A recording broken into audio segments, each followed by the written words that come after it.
Hech kimga havas qilishingiz mumkin emas.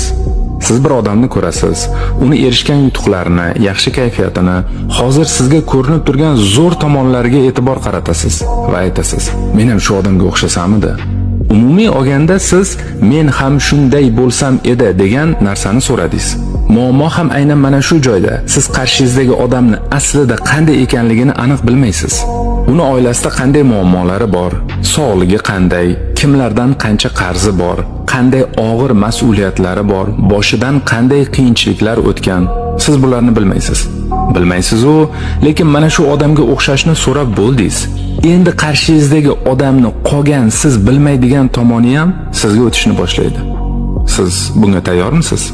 Shuning uchun o'zingizni kechagi kuningizdan bugungisi, bugungi kuningizdan ertangisi yaxshi bo'lishi uchun sabablarni qilgan yaxshiroq.